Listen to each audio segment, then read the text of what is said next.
Good evening, ladies and gentlemen, and welcome on this rainy day to the last in the series of lectures on the exhibition Canova's George Washington.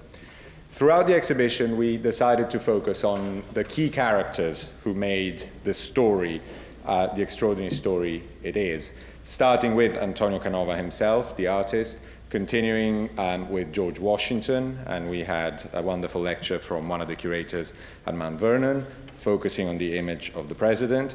But tonight, last but definitely not least, we focus instead on the person that was really behind this whole story and behind the commission. The person whose letter in January 1816 created the spark for what happened subsequently in the next 5-6 years of the carving of the sculpture and its arrival in North Carolina. And that, of course, is the president, writer, intellectual, architect. There's a lot of ways in which we could describe him, Thomas Jefferson. And I'm delighted to introduce tonight's speaker, who is really one of the world experts on Thomas Jefferson, Susan Stein, who is the Richard Gilder Senior Curator at Monticello, the extraordinary house that Jefferson created on a number of occasions, over and over again, always perfecting it and improving it, near Charlottesville in Virginia. Still one of the greatest building sites for the history of this country and really in the world. Dr. Stein has been a major force in the comprehensive presentation, restoration, and interpretation of Monticello since 1986. She trained as an art historian at the University of Chicago, and she did her graduate work in American history. Before coming to Monticello, she was the head of the Octagon Museum in Washington, D.C. She has been the project director of the interpretive elements of the Rubenstein Visitor Center at Monticello, which is comprised of 4 exhibitions and the film Thomas Jefferson's World, which provides the introduction to any visit to the site at Monticello today. Ms. Stein's accomplishments include also the landmark 1993 exhibition with the accompanying catalog, The Worlds of Thomas Jefferson at Monticello, which saw the return of more than 150 artworks which had been dispersed after Jefferson's death, coming back to Monticello for that exhibition. And also the Slavery at Jefferson's Monticello exhibition, which took place instead at the Smithsonian. She has co-authored several books on the president, including Thomas Jefferson's Monticello and the guidebook to the site, and has contributed a large number of essays to museum catalogs and journals, which are too long to list tonight, but have shed incredible new light on the figure of this giant for American studies. Her main research interests involve pretty much the world of material culture around Monticello, the decorative arts, and the great works of art acquired by the president in France. She recently oversaw the restoration and the furnishing of Monticello's upper floors, Jefferson's private suite, and the outdoor exhibition on Mulberry Row, which recreated 2 of the lost structures that were there, that were subsequently destroyed, and restored others. She is currently working on plans for a major new exhibition, which will be called Thomas Jefferson Fashioning America, which will be designed to explain how Jefferson planted the arts in the United States. Ms. Stein is also a governor of the Decorative Arts Trust and an honorary member of the Virginia Society of Architects. And her talk tonight will very much be about Jefferson's great role for the arts in the United States, and it's entitled Thomas Jefferson, Planting the Arts in America. I would like to remind you at this time to silence your phone, and a reminder that the lecture is streamed live and will be available online subsequently, and the exhibition will also remain open for an extra half hour at the end of the lecture, so you can enjoy the exhibition if you haven't seen it yet, and the exhibition will be on until September 23rd before traveling to Italy, and it will be on view from November onwards in Possagno in the Veneto. So please join me in welcoming Susan Stein.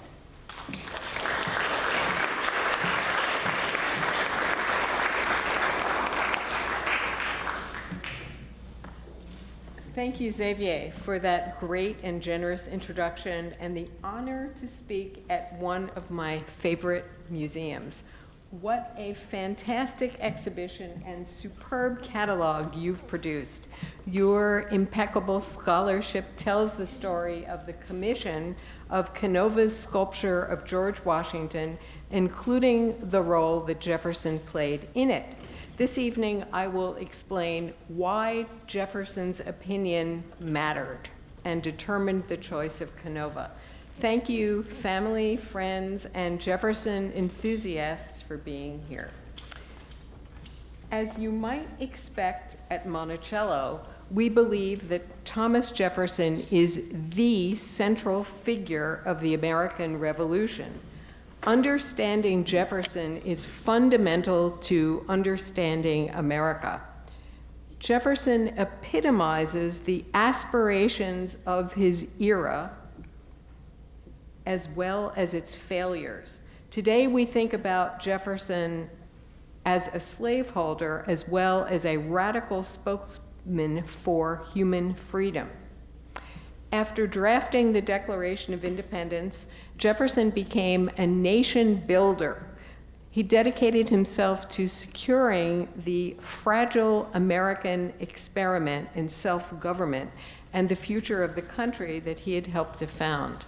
And tonight, we're going to step away from politics to consider another aspect of Jefferson's nation building, the formative role he played in shaping American art and architecture. He saw the arts as a way of creating an American identity and a lasting civilization. The architect Benjamin Henry Latrobe credited Jefferson with planting the arts in America, writing him in 1813, "It is no flattery to say that you have planted the arts in your country," thus the title of this talk. Now, to forge a new nation and to assure the future of this young republic, Jefferson fashioned himself the politics of America and its artistic culture. He committed himself to improving American life and to sustaining that nation. He considered the arts an essential component of nationhood and civilization.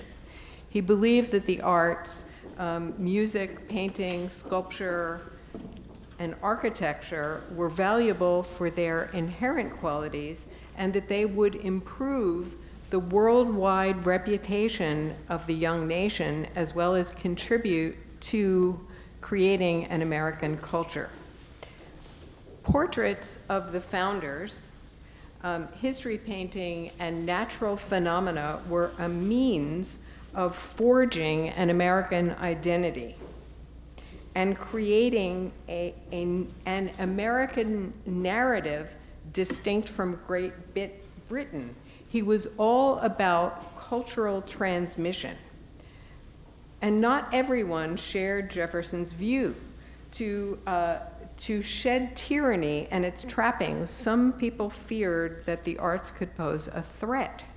After learning about John Trumbull's murals for the United States Capitol in 1817, a very skeptical John Adams told Trumbull, quote, "But you will please to remember that the burin and the pencil, the chisel and the trowel have in all ages and countries of which we have any information been enlisted on the side of despotism and superstition."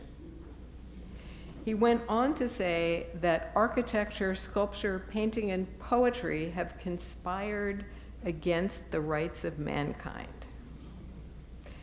So he's reacting to the key masterworks of Western civilization in that way, thinking that the church and the state are all evidence of tyranny. So rather than praise Trumbull's history paintings, Adams concluded, "I see no disposition to celebrate or remember, or even curiosity to inquire into the characters, actions, or events of the Revolution." You're supposed to gasp. So Jefferson's views could not possibly have been more different. Trumbull's Declaration of Independence was begun in Jefferson's house in Paris. Jefferson understood that the arts conveyed ideas and messages, but believed that they could serve the public good within the new nation as well as beyond its borders. Tonight, we will explore how and why Jefferson's opinion determined the commissioning of Canova and outline the seminal role that Jefferson played in the arts in the young republic. So, as Xavier has told us, in December 1815, exactly 30 years after the Virginia Assembly commissioned a sculpture of George Washington by Jean-Antoine Houdon, the General Assembly of North Carolina decided to commission a sculpture of George Washington for the new North Carolina state capitol in Raleigh. Governor William Miller and Nathaniel Macon oversaw the project and Miller asked two North Carolina senators, Macon and James Turner, to find out who the sculptor should be, whether marble could be found in the United States, and the cost of the commission. Essentially, who should we hire and how should we carry this out? So Nathaniel Macon jumped into this, and he sought the advice of knowledgeable people, including two architects in Washington, D.C., William Thornton and Benjamin Latrobe, both at work on the construction of the United States Capitol with its decorative architectural sculpture. Macon naturally turned to them and to Thomas Jefferson. Senator Macon knew Jefferson. Macon had been the Speaker of the U.S. House of Representatives for part of Jefferson's presidency from 1801 to 1809. So surprisingly to us, and painfully too, no one seriously considered American sculptors, and they instead looked to Europe. Jefferson's friend, the philosophe, the Portuguese Abbé Correia de Serra, opined that there is not a single sculptor in the United States competent to execute the work in the style contemplated. While there were abundant accomplished American painters, sculpture, at least got off to a slower start. And the name of William Rush, a Philadelphia carver of ships' figureheads turned sculptor, never came up. Wood was his medium, and the sculpture in North Carolina was to be marble. Rush had modeled portraits in clay but these had never been carved into stone. Apparently, no one spoke up for his recent portrait of George Washington, although Latrobe was certainly familiar with Rush because they were both members of the same Society of Artists. Another Philadelphia sculptor named Miller was briefly mentioned, and the New York firm of Norris and Kane offered its services to Governor Miller, but this went nowhere, and they had volunteered themselves. Latrobe and Thornton each proposed someone named Giuseppe Valaperta, an Italian sculptor who had recently arrived in Washington from France to work on the U.S. Capitol. He had an idea to create a huge monument to liberty. It was never realized. And he took wax portraits, made profile portraits too. Latrobe recommended Valaperta, who was at best a second-rate choice, because he believed that the top artists would not be available.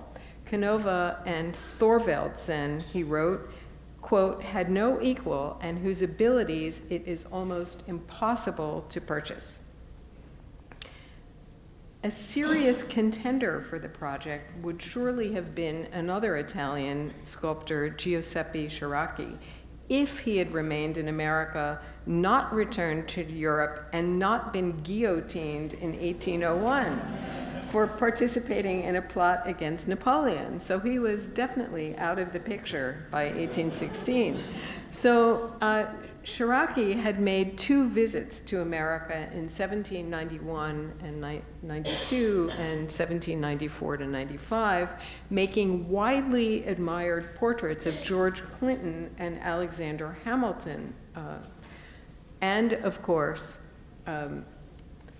George Washington. He took Jefferson's portrait, which unfortunately is missing, so you'll just have to look at the Washingtons. That it was a colossal bust of Jefferson sent from Italy, and it is now lost, and it was displayed in Monticello's hall, and then went to the US Capitol until it was destroyed by fire, tragically, on December 24th, 1851. And William Thornton called it unrivaled, even compared to the Houdon bust of Jefferson. He said, "I know of none that I admire so much as that." So Jefferson's powerful recommendation for Canova came from Monticello on January 22nd, 1816. And this is where Jefferson lived after retiring from the presidency in 1809. And Jefferson begins his argument for Canova by saying that the work cannot be made in the United States. Quote, "I do not know that there is a single marble statuary in the US qualified to undertake this monument of gratitude and taste, besides no quarry of statuary stone. So no American sculptor and no American stone." He went on to emphatically state who should make it. There can be but one answer to this. Old Canova of Rome, no artist in Europe would place himself in a line with him, and for 30 years, within my knowledge. Now I want you to imagine within my knowledge underscored. He has been considered by all Europe as without a rival. So, not only does Jefferson embrace Canova without ever having seen his work, I need to add quickly, but he also disses Houdon, his earlier favorite, who was very much alive in 1816. For the record, Jefferson was surrounded by Houdon at Monticello. He owned his own bust and 7 other portrait busts and a small Diana. He had this terracotta patinated, I'm not showing you the terracotta patinated plaster, but that's what was at Monticello. And he displayed 4 Houdon busts in the tea room. And you see the tea room here, and here are better photos of the busts. And in Monticello's hall, Jefferson displayed, and you can see them perched on brackets there. He had Turgot and Voltaire, and then he had Hamilton on the far right after Shiraki. Moreover, Jefferson's praise of Canova contradicts the historical record regarding the selection of the eminent Houdon for the portrait of Washington commissioned for the Virginia State Capitol in 1785. Jefferson was instrumental in the commission for the building that he would design. Jefferson's endorsement of Canova seemingly puts him at odds with his 1785 claim that Houdon, he writes then, possesses the reputation of being the first statuary in the world. And notice that he doesn't say first statuary in France. He says first statuary in the world.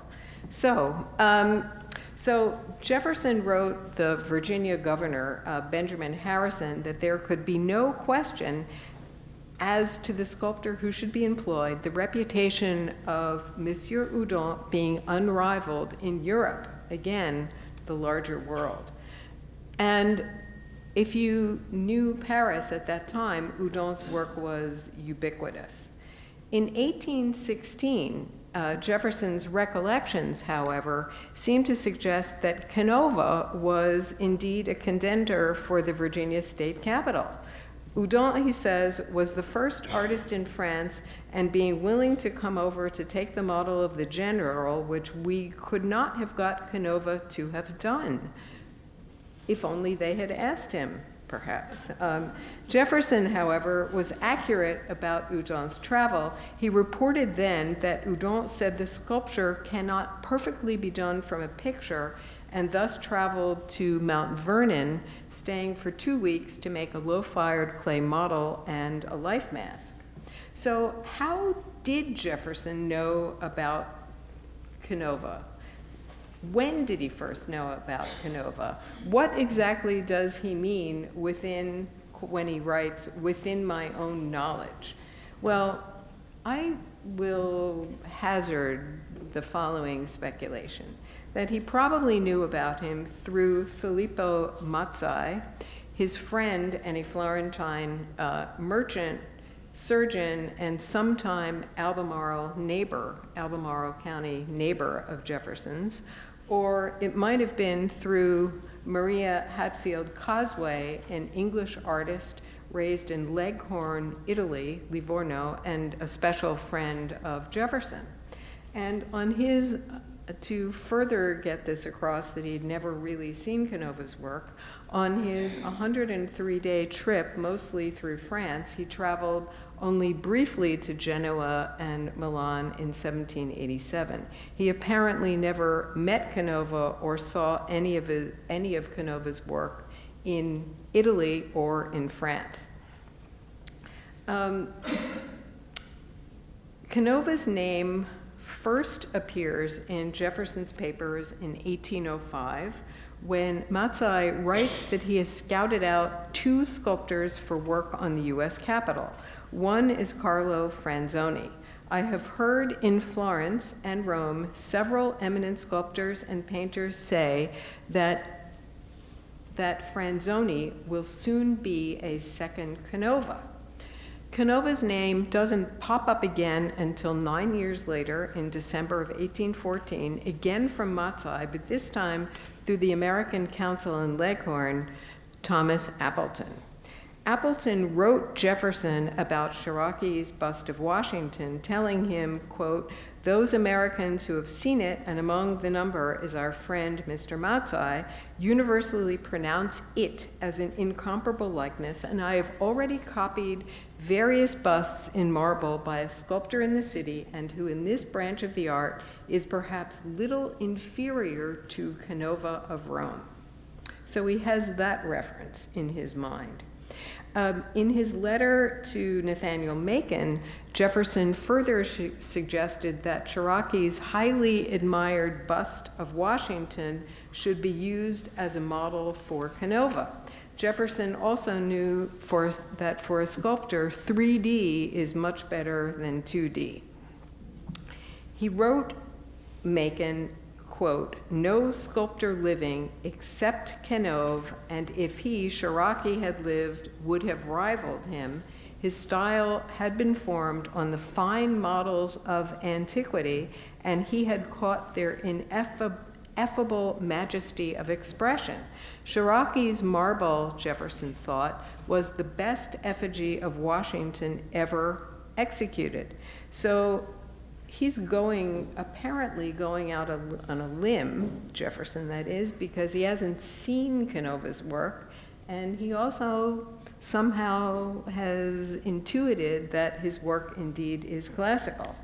And Jefferson does favor neoclassical art, writing, "Roman taste, genius, and magnificence excite ideas." But how he knew that Canova was a neoclassicist is a mystery. And I'm guessing that Cherokee in 1791-92 could have been Jefferson's source. So Jefferson has some other advice to share. And he forcefully tells Macon that, quote, "As to style or costume, I am sure the artist and every person of taste in Europe would be for the Roman, the effect of which is undoubtedly of a different order. Our boots and regimentals have a very puny effect. So here he is, no longer pleased with the sculpture that made Jefferson's reputation. He's kind of not so happy with that. And he did see that sculpture. He traveled to Richmond in his retirement and did see it. So as to the Houdon portrait, Washington's opinion was invited, and he favored a modern costume rather than Roman dress. And Jefferson got in touch with the American painters Benjamin West, John Singleton Copley, John Trumbull, and Mather Brown, all in London, and they weighed in for modern attire. So in August 1787, Jefferson writes to Washington, "I think a modern in an antique dress is just an object of ridicule as an Hercules or Marius with a periwig and chapeau bras." Imagine that. And here I've paved the way for your imagination. Okay. So, yes, you're supposed to laugh, thank you. So, as to the stone, Jefferson is adamant that the stone should be from Carrara. That is to say, of a marble, pure white, and in blocks of sufficient size without vein or flow. No U.S. quarry, he believed, had been opened with adequate stone. Latrobe and Thornton thought otherwise. So did Governor Miller listen to Jefferson? Well, why did he listen? Yes, he did. Jefferson was the acknowledged authority when posted in France as America's minister to France from 1784 to 89. Jefferson designed the temple-fronted Virginia State Capitol in Richmond, thereby putting a face on American public architecture, a recognizable classical image tested by time. His inspiration was the Maison Carrée in Nîmes, which he called the most precious morsel of architecture left to us by antiquity. The centerpiece of the Capitol was Houdon's influential portrait of Washington and the obvious precedent for North Carolina. But there is more to the Virginia State Capitol. Governor Miller might have known that Jefferson's Capitol Rotunda was to house a pantheon of American worthies. Jefferson included brick niches for portraits of America's heroes, arguably the first truly public gallery in America. The second portrait to be commissioned was Lafayette, and Jefferson was involved in that as well. So what prepared Jefferson for his role as arbiter of American taste? He was both politically and artistically creative. His architectural designs contributed to his reputation as a proponent of the arts before he arrived in France. A self-taught architect, Jefferson designed his Palladio-inspired plantation home, Monticello, seen here in an early drawing. When the Marquis de Chastellux visited in 1782, he observed that Jefferson was the first American to have consulted the fine arts to know how to shelter himself from the weather. And of course, Monticello I was never finished, and after 5 years in France, Jefferson came back, revised it, expanded it, and this is pretty much the Monticello that we know today. What you probably don't know, what you do know, is that Jefferson drafted the Declaration of Independence, but you probably don't know that he designed the writing box on which he wrote those powerful words. He went on to design dozens of objects, from a footed goblet, a clock supported by obelisks, furniture, and even a sports car, his phaeton. Beginning in 1784, just as he was about to depart for France, Jefferson began to assemble one of the first sizable art collections, including American art, which he first displayed in Paris and then in Philadelphia, Washington, and at Monticello. Jefferson was an arts activist. He called himself an enthusiast for the formation of an artistic and architectural identity. In 1785, while minister, he wrote to James Madison the words which I often quote. He says, "I'm an enthusiast on the subject of the arts, but it is an enthusiasm of which I am not ashamed, as its object is to improve the taste of my countrymen, to increase their reputation, to reconcile to them the respect of the world, and procure them its praise." So, first of all, the first thing to notice about this is that the state of the arts in America was so little respected that Jefferson had to apologize for having one at all. I guess he felt surrounded by John Adamses. He wanted the young nation to be recognized and respected by other nations.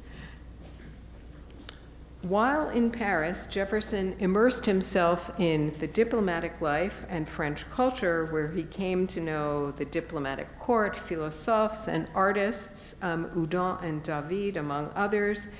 He wrote to an Italian friend in Williamsburg at the College of William and Mary, "How much I enjoy their architecture, sculpture, painting, music, I should want words. It is in these arts that they shine." Jefferson arrived as a trade minister and left as an ambassador of French culture turned ambassador of American culture.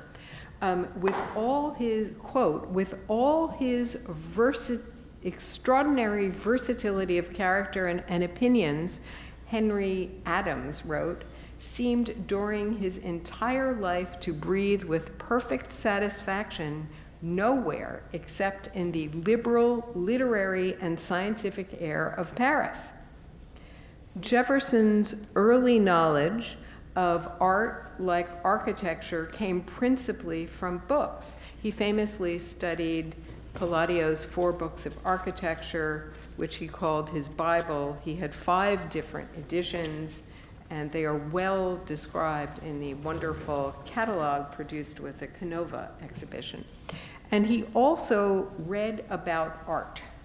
And I can almost safely say that no president since has studied American art or studied art in the way that Jefferson did.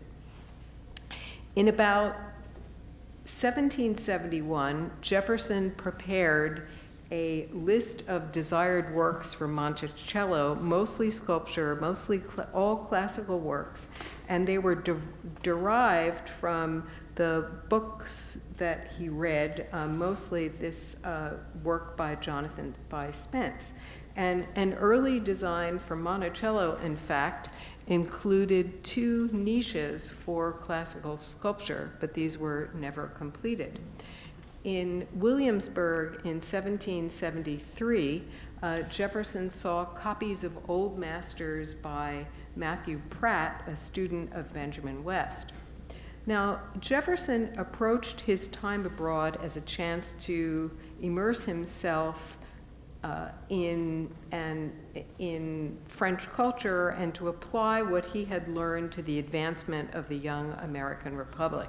His experience and his Enlightenment vision turned him into an advocate for American art, and French culture became a model for building the American nation and an American identity. In Paris, Jefferson leapt into the artistic scene. He probably saw all 3 of the biannual exhibitions of the salons of the Royal Academy of Painters and Sculptors at the Louvre, where the latest works of the members of the Academy were exhibited, frame to frame. Jefferson for sure attended the Salon of 1787 and urged John Trumbull, the painter, then studying with Benjamin West in London, to come and see it. And Jefferson sent Trumbull a printed catalog with notes of the treasures. And Jefferson wrote about the death of Socrates. "The best thing is the death of Socrates by David, and a superb one it is. 5 pieces of antiquities by Robert are also among the foremost."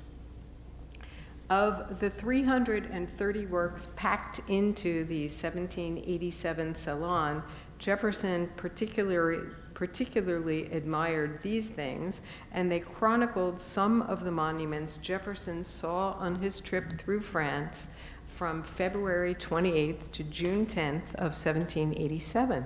And yes, there will be a quiz later about that date, those dates. From Lyon to Nîmes, I have been nourished with the remains of Roman grandeur, he wrote. He also saw in that salon 7 sculptures by Houdon without rivalship, again, the first statuary of this age, and 2 of those exhibited works were ones he had had a role in, Lafayette and Washington.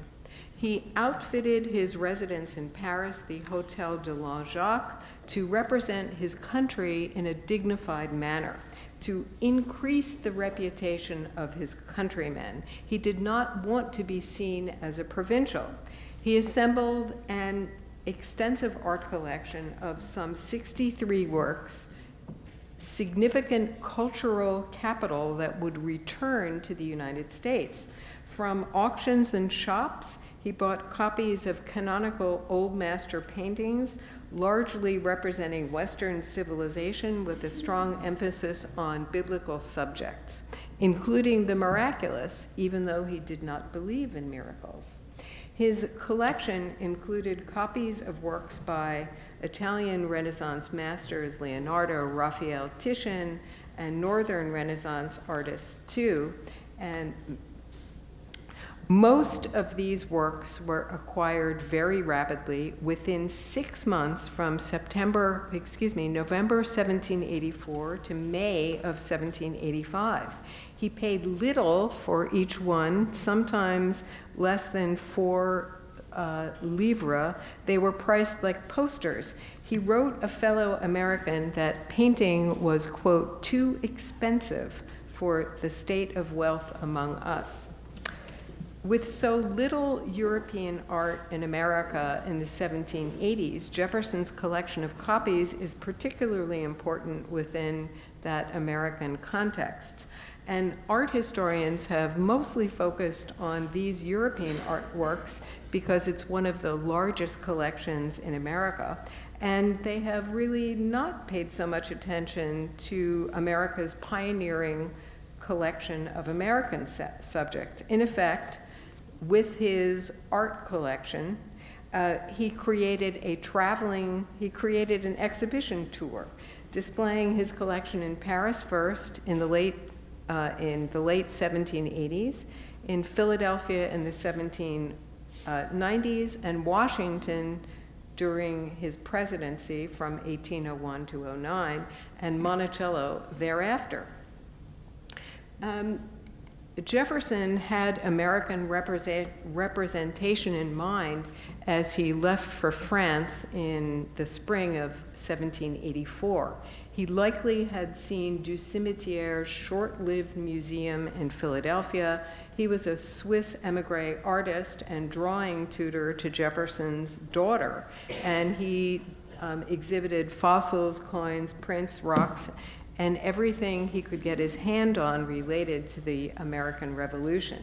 And he also made 13 profile portraits of heroes of the Revolution, which were engraved in France, and Jefferson probably saw them. So before leaving, Jefferson commissioned the American painter Joseph Wright, born in Bordentown, New Jersey, to paint a copy of his 1783 portrait of Washington. And Wright had studied with West in London. Bringing a portrait of Washington was in Jefferson's mind early on. And shortly thereafter, between 1784 and 89, Jefferson acquired 23 portraits, 16 paintings, and 7 terracotta patinated busts by Houdon, and all depicted the men that Jefferson admired. Many of them were American patriots, and Jefferson understood their present and future importance, as did American artists. His second picture was a second portrait of Washington, one of the Battle of Princeton portraits by Charles Wilson Peale. The governor of Virginia had sent this to Jefferson for Houdon, and when it wasn't useful, Jefferson displayed it. Jefferson's collection of portraits consisted of three groups: the discoverers, Magellan, Cortez, Columbus, Vespucci, and Raleigh, and he said our country should not be without them. And another group were his triumvirate of the three greatest men who ever lived, Bacon, Newton, and Locke. And he also obtained images of his contemporaries, Franklin, whom he considered the greatest man of his age, John Adams, Lafayette, John Paul Jones, and Washington, also James Madison. In October of 1787, Jefferson got in touch with Filippo Mazzei to obtain copies of the Italians who were instrumental in discovering America. And Jefferson had found references to the portraits in Vasari's catalog of the ducal collection in Florence. So Jefferson asked Mazzei to, if these works still existed, and if he could find a painter of good talents who, being kept in obscurity by untoward circumstances, work cheap and work well.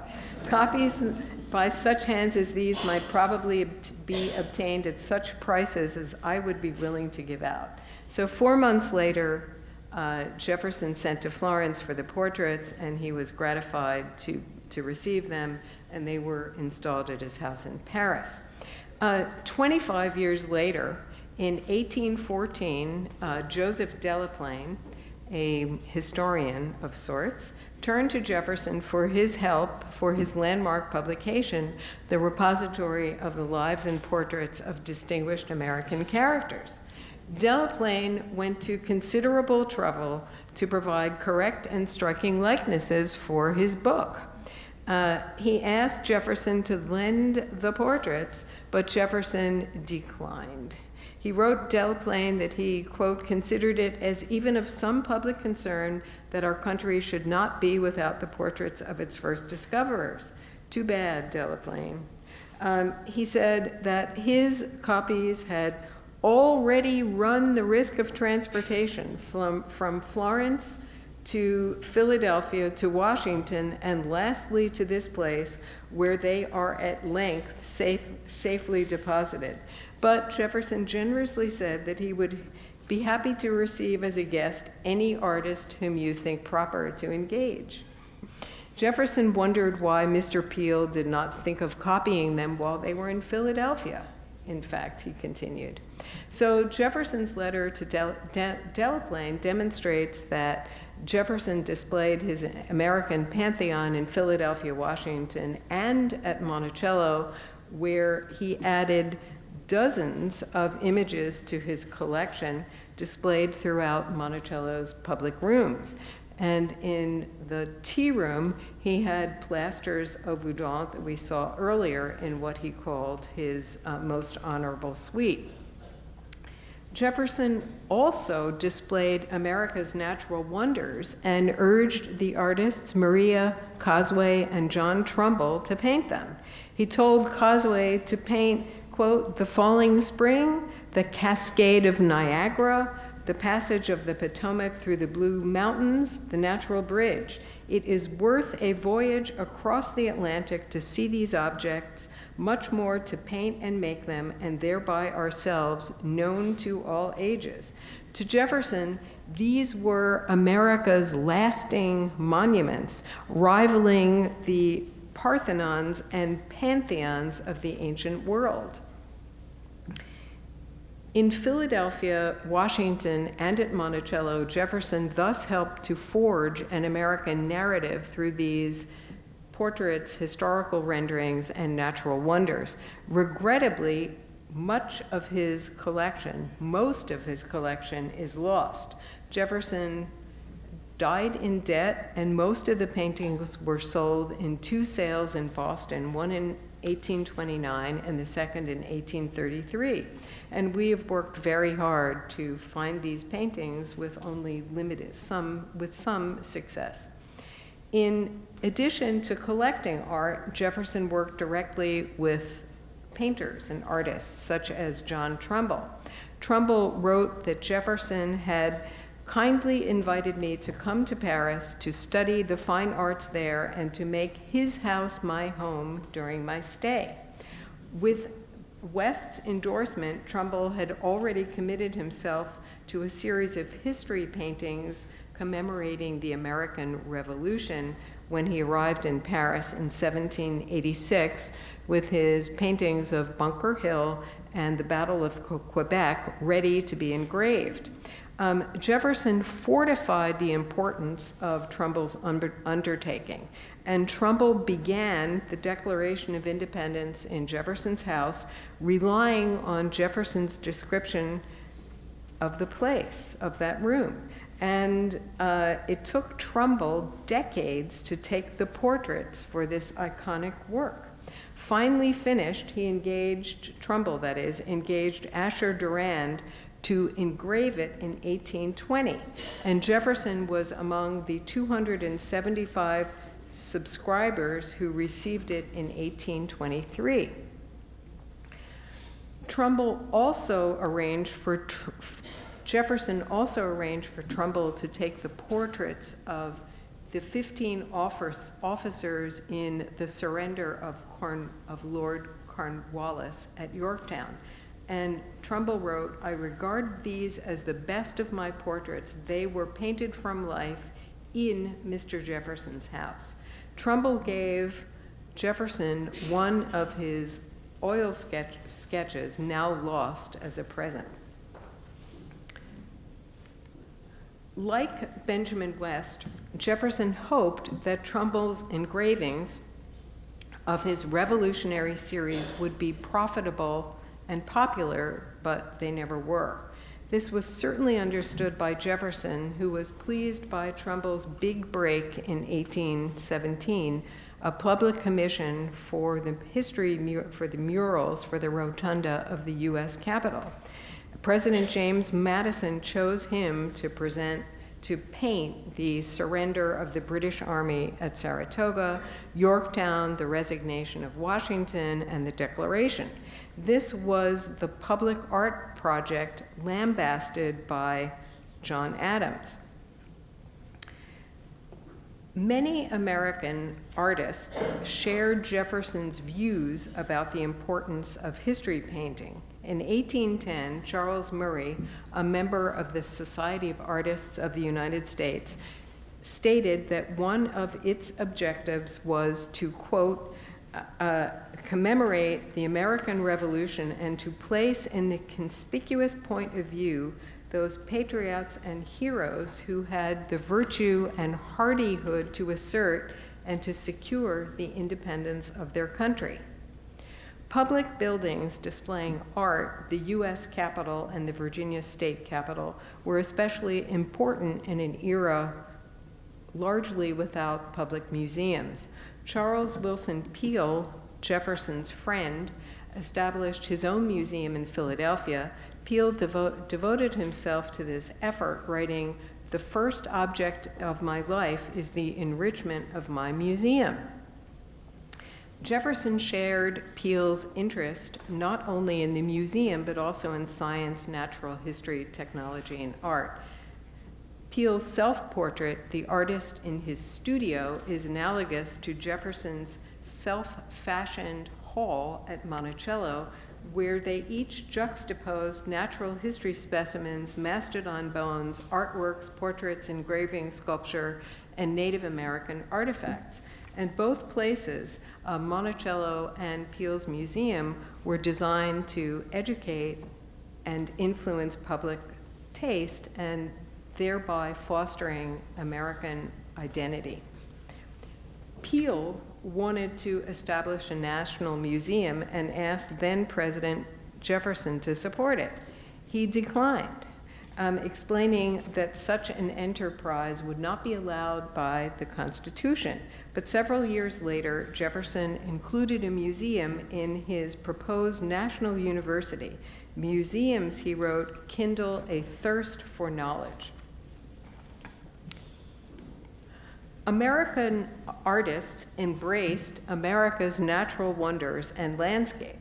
While Jefferson could not persuade Maria Cosway to come to America to paint Niagara Falls, John Vanderlyn, John Trumbull, Edward Savage, and Thomas Gohl were harbingers of the enthusiasm for the American landscape that was to be realized by the Hudson River School. Jefferson's prescient efforts were, in his words, the morsel of taste in our infancy, promising much for our maturer age. Jefferson's influence on the arts was felt in other ways. Jefferson's University of Virginia, begun in 1819, also influenced American public architecture and today is regarded as one of its monuments. His iconic Virginia Capitol also impacted artists who placed the temple in the American landscape. That is Latrobe's drawing showing the Virginia State Capitol in Richmond. But this image became so powerful that it became an icon in its own, an iconic expression on its own. And you see here Strickland's painting of a temple. Jefferson's contributions were recognized in his own time. In 1811, he was unanimously elected an honorary member of the fledgling Society of Artists of the United States, an organization whose members included Thomas Sully, William Rush, and Benjamin Henry Latrobe. A year later, the Society of Artists named Jefferson as president. Jefferson saw the future of the arts in America with optimism. When architect Robert Mills told him about the thriving Society of Artists, he replied, "The growing wealth and population of the United States cannot fail to produce an increasing demand for the productions of the fine arts." He lauded the prospect of their permanence, thus realizing his objectives as an enthusiast on the subject of the arts. So as architect, patron, and advocate, Jefferson assembled an important early art collection of European and American art that he shared in France and America, piloted the form and function of civic architecture, created an architectural space for an American pantheon at the Virginia Capitol, encouraged and mentored American artists and architects, used Monticello as a museum to educate, supported the idea of a national museum, and helped to create two great Washington portraits. Jefferson also improved national taste, just as he had aspired to in 1785 when he wrote, quote, "To lay out the public money for something honorable, the satisfaction of seeing an object and proof of national good taste." It was that Houdon sculpture of Washington that Latrobe referenced in his 1813 comment crediting Jefferson with planting the arts in America. He wrote, for the whole quotation, "The works already in this city, Washington, are the monuments of your judgment and of your zeal and your good taste. The first sculpture that adorns an American public building perpetuates your protection of the fine arts." Had Latrobe written his comment in 1821, he would have said, "The first two sculptures that adorn an American public building perpetuates your protection of the fine arts. Jefferson deserves recognition for both of these great works. And I thank you, Xavier, for giving this important work the recognition it deserves. Thank you for bringing it back to life for a new generation. Thank you.